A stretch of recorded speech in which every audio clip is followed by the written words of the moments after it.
Kenshi Yonezu est un monstre, dans tous les sens du terme. Entre moquerie, exclusion, dépression et autisme, l'homme derrière l'opening de Chainsaw Man a eu une enfance dramatique, la vie ne lui a pas fait de cadeau, et pourtant il culmine au sommet des charts depuis maintenant plusieurs années. Vous allez découvrir l'histoire bouleversante d'un jeune homme pour qui la vie aurait pu prendre un tournant bien plus funeste si la musique n'avait pas croisé son chemin. L'histoire commence le 10 mars 1991 dans la ville de Tokushima, située sur le flanc est de l'île de Shikoku. Un bon gros bébé de 4,5 kg vient au monde dans une famille très modeste, avec en prime un nom assez rare, Kenshi Yonezu. Une particularité qui, vous allez le voir, va lui porter préjudice. Kenshi grandit dans une famille assez atypique puisque son père ne lui adresse jamais la parole et il se comporte comme si son fils n'existait pas. Heureusement pour lui, Kenshi a une mère aimante qui prend soin de lui, elle va même lui transmettre sa passion pour le dessin jusqu'au jour où tout va tragiquement basculer. Alors qu'il joue avec ses camarades dans la cour de récré, Kenshi trébuche et tombe violemment à terre, tête la première. Des cris se font entendre dans toute l'enceinte de l'école, le sang coule abondamment de ses lèvres, les professeurs s'empressent d'appeler une ambulance, qui transporte finalement notre petit écolier à l'hôpital le plus proche. La blessure est assez profonde, ce qui fait que le chirurgien doit procéder à des points de suture, laissant de belles cicatrices sur ses lèvres désormais déformées. Alors quelques jours plus tard, lorsqu'il repointe le bout de son nez à l'école, ses camarades le dévisagent et commencent à se moquer de lui à cause de ses lèvres. Commence alors une descente aux enfers qui va s'accentuer à l'école primaire.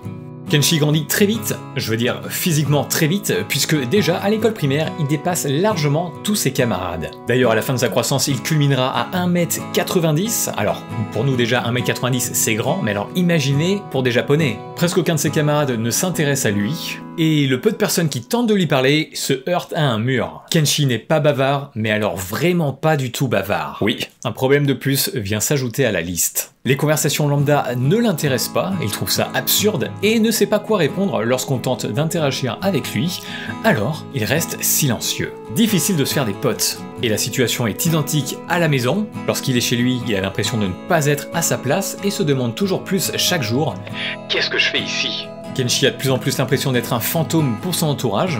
Franchement là c'est quand même hardcore comme enfance. Mais heureusement, Kenshi a un rêve. Devenir mangaka. Ouais, vous l'avez pas vu venir celle-là. Rappelez-vous, je vous ai dit qu'il adorait dessiner. C'est d'ailleurs à cette période qu'il achète son premier manga, Naruto. Il a alors plus qu'une idée en tête, à dessiner son propre manga. Si je vous dis ça, c'est pour que vous compreniez comment il va réussir à garder goût à la vie, malgré ce qui va continuer de lui arriver. Vers la fin de l'école primaire, il y est de plus en plus mal à l'aise. Il déteste devoir y aller parce que d'une part, ça l'empêche de dessiner autant qu'il aimerait, mais d'autre part, car il est toujours autant moqué et rejeté, Kenshi est le mouton noir de son école. Il a désormais la ferme conviction que c'est impossible pour lui de nouer des liens avec les autres, et il commence alors à s'inventer des amis imaginaires. En réalité, il s'invente même toute une ville imaginaire au sein de laquelle il se sent enfin à sa place. Retenez bien ces idées de mouton noir et de ville imaginaire. À cette période, l'informatique commence à rentrer dans les foyers et Kenshi reçoit un ordi avec une connexion internet. Il y passe littéralement tout son temps, ça lui permet de fuir la réalité parce qu'internet lui permet d'accéder à tous les sujets qu'il passionne. Et mieux encore, il découvre qu'il peut entrer en contact avec des personnes partageant les mêmes centres d'intérêt que lui. Vous le voyez venir, il se noie complètement dans son ordinateur. Mais cette période marque l'un des tournants majeurs de sa vie. Kenshi se prend de passion pour la musique et grâce à des groupes comme Asian Kung Fu Generation, Bump of Chicken ou encore Radwimps. L'école primaire se termine, une page se tourne pour Kenshi, et c'est vers la fin du collège que l'épopée d'un des plus grands musiciens japonais va débuter. C'est en 2006, alors qu'il a 15 ans, que Kenshi décide de passer à l'action. Il forme un groupe avec Hiroshi Nakajima, qui est probablement son seul ami jusqu'alors. Ce groupe, il le nomme Ofroge, et son objectif est clair, se produire sur la scène du festival culturel du collège. Son rêve n'est plus de devenir mangaka, mais bien une star de la musique comme ses idoles. Inspirer et faire vibrer son public avec ses propres musiques, puisque oui, Kenshi veut composer ses propres chansons. Sauf qu'il y a un hic, Kenshi n'a aucune connaissance en musique, et surtout, il a même pas d'instrument de musique. Du coup il va en parler à sa mère, et il a de la chance puisqu'elle se montre très compréhensive et lui achète donc une guitare d'entrée de gamme. Ni une ni deux, notre Kenshi, il commence à apprendre les accords de base, et sans perdre un instant, il commence déjà à recruter des membres pour son groupe. Le gars n'a pas le temps de niaiser, hein. Et puis il a surtout une méthode très originale pour recruter. Il débarque dans la salle de son club d'activité et demande haut et fort « Ça branche quelqu'un de faire partie d'un groupe ?» Ouais, c'est radical, mais ça s'arrête pas là. Il va aussi voir des mecs qu'il fréquente vite fait et il leur balance à la tronche « Toi t'as une tête de batteur, alors tu vas venir dans mon groupe et tu vas jouer de la batterie. » Tu m'étonnes qu'il a du mal à se faire des potes. Bon, vous en doutez, sa méthode de recrutement ne fonctionne pas très bien, mais nos deux compères arrivent quand même tant bien que mal à trouver 2 ou 3 autres membres pour leur groupe. Kenshi est donc au chant, à la guitare rythmique et à la composition. Oui, à la composition. Le mec, ça fait 5 minutes qu'il joue de la guitare et il commence déjà à composer. Il faut savoir que la composition, c'est sa nouvelle obsession. Il y passe littéralement tout son temps libre. Le groupe se retrouve alors 3 à 4 fois par semaine pour répéter, et le reste du temps, ils traînent ensemble et font des conneries. Tout ce qu'il y a de plus normal à cet âge. Kenshi vit enfin une enfance normale. C'est la première fois de sa vie qu'il se sent aussi bien.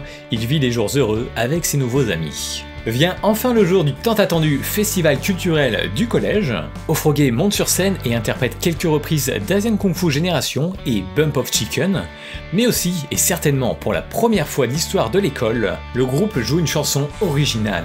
La chanson s'appelait Songs of Paints et Kenshi déclare dans une interview que la performance était minable, mais que la chanson était plutôt bonne et qu'on pouvait se dire ouais, il y a un truc, mais évidemment, comme toutes les bonnes choses, il y a une fin. Et celle-ci commence à se faire sentir à l'époque du lycée, tout le monde part dans un établissement différent, l'intérêt de chacun envers le groupe se désagrège alors petit à petit. Kenshi se retrouve de nouveau seul, vous vous demandez peut-être si ça se passe mieux qu'avant pour lui à l'école, et en fait, il va pas souvent en cours. Il sèche le maximum de cours possible pour écrire des chansons, et il est malin notre Kenshi, parce que pour éviter de se faire virer du lycée à cause de ses absences, il calcule le nombre exact de jours qu'il peut sécher sans se faire renvoyer. Et il en a tellement rien à faire des cours que même lorsqu'il est en classe, au lieu de prendre des notes, il écrit des chansons dans son cahier. C'est durant sa 2e année de lycée qu'il va découvrir un site qui va changer sa vie, Nico Nico. C'est l'équivalent de YouTube au Japon, et Kenshi se rend compte non seulement qu'il peut y déposer gratuitement sa musique en quelques clics, mais qu'en plus de ça, des milliers de personnes peuvent l'écouter. Ni une ni deux, notre musicien en herbe se jette corps et âme là-dedans, il travaille en même jusqu'à 15 heures par jour. Son credo c'était music, eat, sleep, repeat. Son fidèle ami Hiroshi Nakajima vient lui prêter main forte au niveau de la guitare. Avec cette cadence folle, il arrive à sortir 2 à 3 chansons par mois. Certaines d'entre elles culminent à 4000 vues, ce qui est plus qu'honorable pour un début, surtout qu'il reçoit quelques commentaires très positifs. Entre 2008 et 2009, Kenshi postera une trentaine de chansons, dont la plus visionnée atteindra les 23 000 vues. La machine est lancée, Kenshi est fier de lui, mais c'est pas vraiment le cas de ses parents. Leur fils squatte la maison H24, ne va pas en cours, ne cherche même pas de baito, ils sont pas rassurés quoi. Et ça peut tout à fait se comprendre. Donc ils engagent un précepteur pour leur fils, mais il va pas faire long feu parce que Kenshi, ça lui casse les couilles et il va l'envoyer chier. Comme je vous l'ai dit, il a pas le temps de niaiser. Il a une totale confiance en ses talents d'auteur-compositeur et il est persuadé qu'il peut en vivre. Sauf qu'à cette époque, il ne gagne pas un copec. Mais ça le dérange pas du tout et il a absolument aucune intention de chercher du boulot. Ce serait une perte de temps pour ses projets et de toute façon, la seule chose qu'il a en tête, c'est de déménager pour Osaka. Une ville bien plus grande dans laquelle il pourra trouver de nouveaux membres pour son groupe. Le problème, il a pas une thune. La solution ? Faire ses études à Osaka. Malgré son inquiétude, sa mère le soutient et lui dit de foncer. Je crois qu'elle est pas vraiment au courant du réel projet de son fils là. À peine arrivé à Osaka, Kenshi ne perd pas de temps et il monte un groupe. Mais c'est en parallèle de ça qu'il va découvrir un logiciel en pleine expansion, grâce auquel sa musique va enfin décoller. Venons-en maintenant à une chanteuse qui fait fureur en ce moment au Japon. Elle s'appelle Hatsune Miku. Vous connaissez forcément Hatsune Miku, la plus célèbre des Vocaloid. Eh bien ça se passe avec le logiciel Vocaloid. Vous entrez vos paroles et puis vous sélectionnez la voix de votre personnage favori et puis ça va chanter à votre place. Kenshi se rend compte qu'utiliser la voix de cette jeune fille aux cheveux bleus serait une aubaine pour atteindre une plus large audience. Il commence donc à tâter le logiciel, mais pendant ce temps, les choses ne se passent pas comme prévu avec son groupe. Il se rend compte qu'il est en train de perdre son temps, donc il y met fin. Ah et d'ailleurs, il en a aussi marre d'aller perdre son temps à la fac, donc dès la fin de la première année, il décide de plus jamais y mettre les pieds. Son nouvel objectif est clair, percer grâce au Vocaloid, et c'est maintenant que les choses sérieuses commencent. Kenshi prend un pseudonyme, Hachi, et le 19 mai 2009, il sort sa première chanson de Vocaloid intitulée The Princess Sleeps to Electronics, en utilisant la voix d'Hatsune Miku. Le succès arrive rapidement avec la chanson Old Release Rakshasa and Carcasses. À partir de ce moment-là, il devient complètement obnubilé par ça, à tel point qu'il néglige un peu la fille qu'il fréquente, et ça va pas trop lui plaire, donc elle va rapidement le larguer. Kenshi enchaîne les chansons, et avec le succès grandissant, il décide de supprimer ses anciennes musiques, celles qu'il chantait avec sa propre voix avant de plonger dans l'univers Vocaloid. C'est donc pour ça que j'ai pas pu vous passer d'extrait de son travail jusqu'à maintenant. Mais c'est l'année suivante que Kenshi franchit une étape de plus. Le 7 février 2010, il sort un premier album, Anataba to Suiso.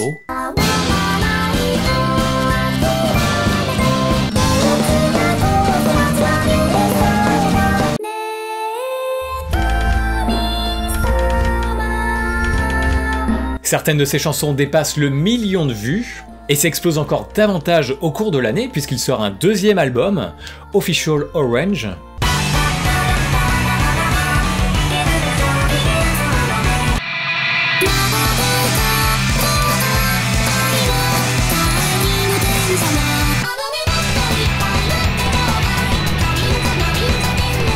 Alors je vous avoue que je suis pas spécialement fan de ce genre de musique, ce qui me freine c'est la voix. Ce genre de voix ça m'insupporte, mais pourtant il y a quand même une chanson que j'ai trouvée incroyable sur ce deuxième album, et ce, dès ma première écoute.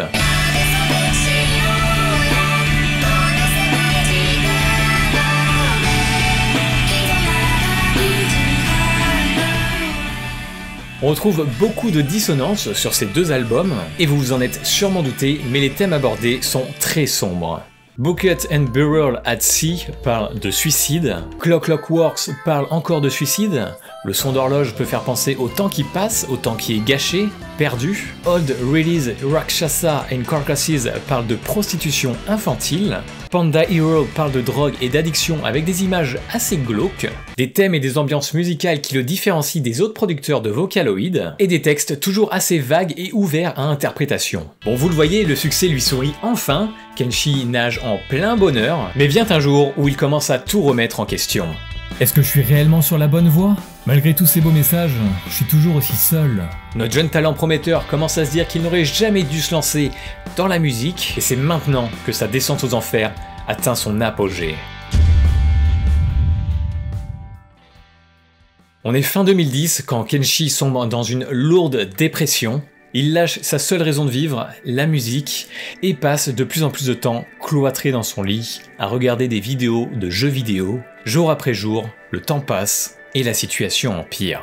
Parfois surgit un élan de motivation, Kenshi écrit ou compose un peu, puis retour à la case départ. À quoi bon? Le 10 mars 2011, Kenshi fête ses 20 ans et quelques temps plus tard, suite à une consultation chez un médecin, il apprend qu'il est atteint d'autisme à haut niveau de fonctionnement. Bon, rien de grave, je vous rassure. Cette annonce ne le bouleverse pas le moins du monde, sa seule réaction sera « Ah, ça explique bien des choses. » Mais alors, comment est-ce qu'il est sorti de cet état de décrépitude? Eh bien vous allez pas le croire, mais Twitter l'a sauvé. Surprenant, n'est-ce pas, étant donné la sale réputation qu'a le réseau. Il faut savoir que dans son cas, Kenshi reçoit de temps en temps des messages chaleureux complimentant ses chansons. Alors il se dit qu'il pourrait essayer d'interagir davantage avec ses fans, ce qui va lui permettre de maintenir des pensées positives et chasser les négatives. Le naufragé refait surface. Kenshi se remet à écrire, à composer et à dessiner régulièrement, et un an plus tard, il sort son premier album sous son vrai nom et avec sa propre voix, Diorama.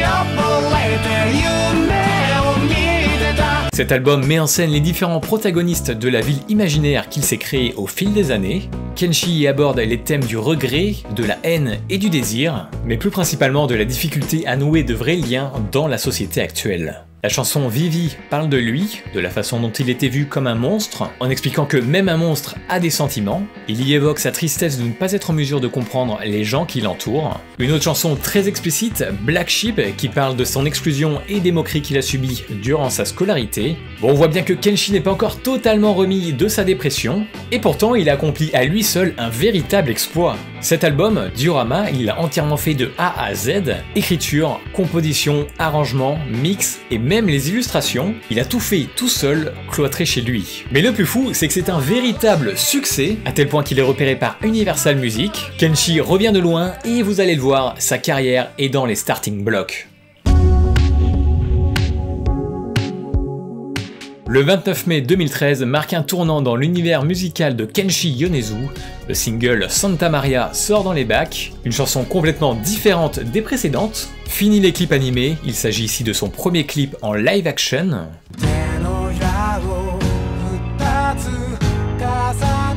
Mais c'est aussi une chanson pleine d'espoir avec laquelle il tire un trait sur son passé dépressif. Et pour couronner le tout, on a le droit à un changement de style musical avec quelque chose de beaucoup plus pop. Cette année-là, Kenshi travaille sur l'arrangement d'un remix de la chanson Kimi ga Kureta Mono. Elle vous a forcément marqué si vous avez regardé Ano Hana, puisqu'elle est utilisée comme ending. Kenshi continue sur sa lancée puisque l'année suivante, il sort Ainu Kurain, une de ses chansons les plus populaires. Elle sera utilisée dans la campagne publicitaire du métro de Tokyo. Celle-ci parle d'une personne plongée dans la dépression jusqu'à ce qu'un garçon la sorte de cet enfer. Évidemment, le thème abordé est lourd, sauf qu'à la différence de son habitude passée, Kenshi y donne ici une ambiance joyeuse, emplie d'espoir pour le futur.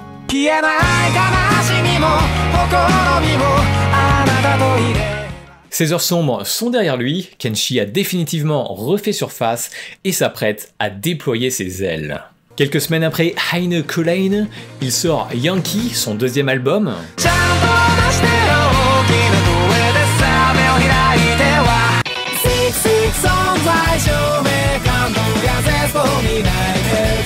On revient sur cette ville imaginaire présentée dans Diorama, mais cette fois, Kenshi veut donner un côté pop avec des textes moins évasifs afin de toucher davantage de monde. C'est un album dans lequel on retrouve beaucoup d'amour. Pour le réaliser, il décide de changer d'état d'esprit en s'entourant d'un groupe. L'idée c'est d'apporter de la fraîcheur afin d'avoir de nouvelles idées. Kenshi est de plus en plus populaire depuis 2 ans et pourtant il n'a pas encore donné de concert. Il se sentait jusqu'alors pas prêt à monter sur scène, mais c'est cette année-là qu'il franchit cette nouvelle étape avec 4 dates. Notre musicien est de plus en plus heureux, il se fait de bons amis et commence à sérieusement peser sur la scène musicale japonaise.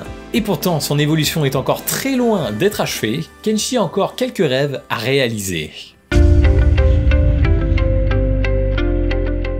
Le 14 janvier 2015 sort Flower Wall, une chanson emplie d'espoir et d'amour, avec un clip ultra coloré. Elle fait un carton et est même utilisée sur une campagne publicitaire de Nikon.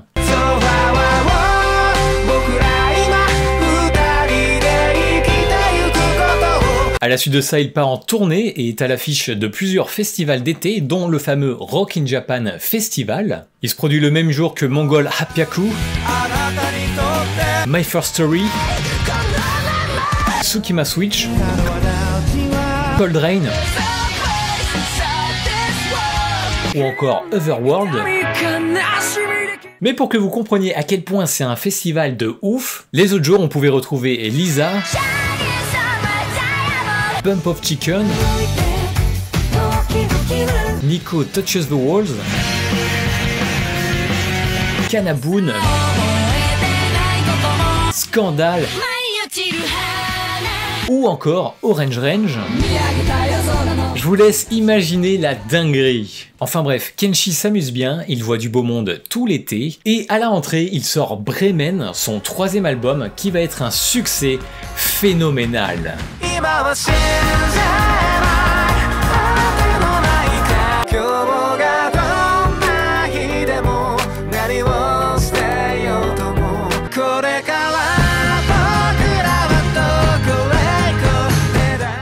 Alors qu'il a toujours été très évasif dans ses chansons, cette fois-ci il part sur des textes directs et très personnels sur ses sentiments, ses ressentis et ses émotions. La chanson Blue Jasmine en est un parfait exemple, certains la considèrent même comme la plus belle chanson d'amour de sa carrière.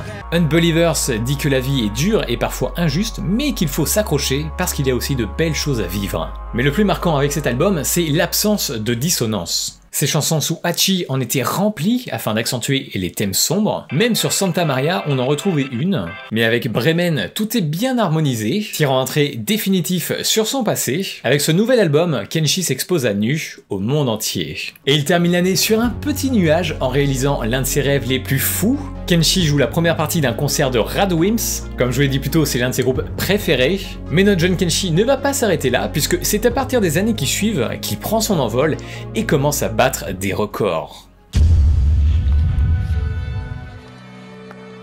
En 2016, Kenshi change de label pour Sony Music Records et sort un nouveau single intitulé Loser Number 9. La chanson dépassera les 100 millions de vues sur YouTube 2 ans plus tard et sera même utilisée dans une pub pour Honda. Quant à la deuxième chanson, Number 9, il l'a écrit pour l'exposition Louvre Number 9 Manga Ninth Art. L'année 2017 est encore plus chargée avec pas mal de collabs. Et vous allez le voir, une chose assez insolite que Kenshi a fait sur Twitter. Mais avant ça, il commence l'année en sortant Orion pour l'anime March Comes In Like a Lion.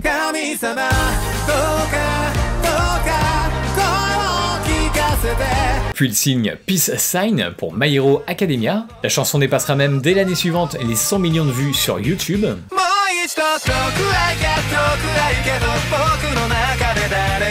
Mais c'est pas tout, puisqu'il collabore avec Daoko sur la chanson Uchiage Hanabi pour le film d'animation Fireworks. Là encore un énorme succès parce qu'elle dépasse rapidement les 100 millions de vues sur YouTube.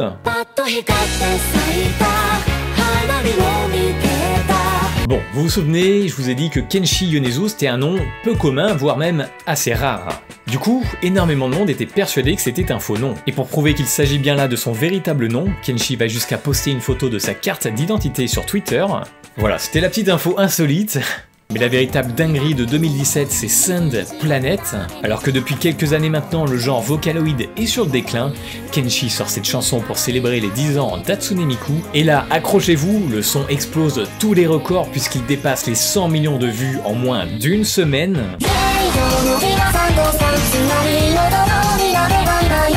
Et comme si c'était pas assez, Kenshi sort son 4e album intitulé Bootleg, sur lequel il reprend Sand Planet avec sa propre voix. Cet album c'est surtout une compilation de toutes ses collaborations, mais on peut découvrir de nouvelles chansons comme Grey and Blue en duo avec Masaki Suda.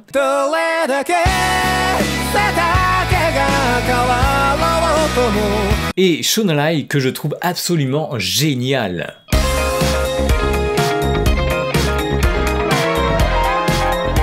Vous venez de le voir, l'année 2017 marque un nouveau tournant pour Kenshi, en collaborant avec d'autres artistes. Sa cote de popularité continue de grimper en flèche, mais c'est bien l'année suivante qui sera celle de sa consécration. Le 14 mars 2018, Kenshi ne le sait pas encore, mais il lâche une énorme bombe. Composé pour le drama Unnatural, Lemon sort dans les bacs et se vend à plus de 2 millions d'exemplaires physiques, et fera même péter les compteurs sur YouTube avec à ce jour plus de 780 millions de vues.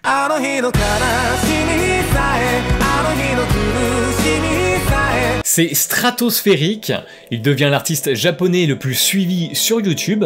Mais Kenshi Yonezu, c'est aussi une âme bienveillante et charitable. Il produit une petite chorale d'enfants qui va pouvoir interpréter ses chansons. Celle-ci est divisée en 2 teams, Fullin, qui n'est composé que d'enfants japonais et qui chante donc en japonais, et la deuxième, Fullin Team E, composée uniquement d'enfants anglophones, reprenant les titres de Kenshi en anglais. Et ça va plutôt bien marcher. Les bénéfices des ventes de disques sont reversés à des associations sportives pour soutenir les futurs athlètes. Il sort justement Paprika pour l'occasion, dont la version anglaise chantée par Fullin Team E est sélectionnée comme thème des Jeux Olympiques de Tokyo 2020.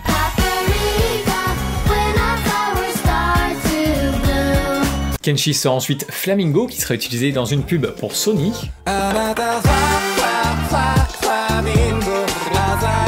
Et vient la consécration. Le 31 décembre 2018, Kenshi Yonezu est invité pour la première fois au Kohaku Uta Gassen. J'en ai déjà parlé dans la vidéo sur Lisa, donc je vais pas redétailler ici, mais en gros, c'est l'émission de télé incontournable du Japon. Kenshi interprète sa chanson phare de 2018, Lemon, en direct de sa ville natale, Tokushima, devant les 3/4 de la population japonaise.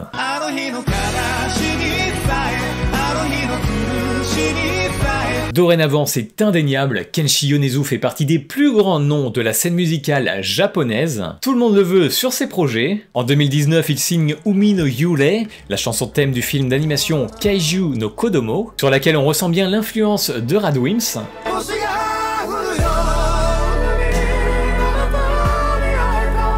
Il sera également Uma Toshika pour le drama No Side Game.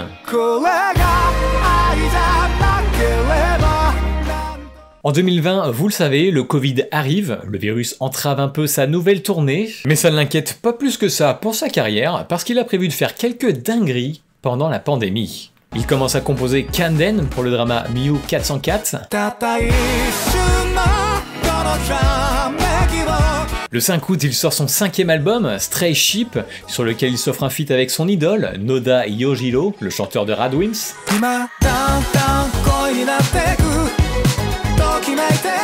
Ce jour-là marque également la sortie de toutes ses chansons Suachi sur les services de streaming. Et 2 jours plus tard, le 7 août, il donne un concert virtuel sur Fortnite. C'est une dinguerie. D'ailleurs, cette année-là, Kenshi écrit Kite, une chanson pour le cultissime groupe de J-pop Arashi. Elle est même sélectionnée comme chanson thème par NHK pour ses programmes de couverture des JO de 2020. L'année suivante, il compose une chanson d'amour pour la première fois depuis un bon moment. Elle s'intitule Pale Blue et sert de chanson thème au drama Rikokatsu.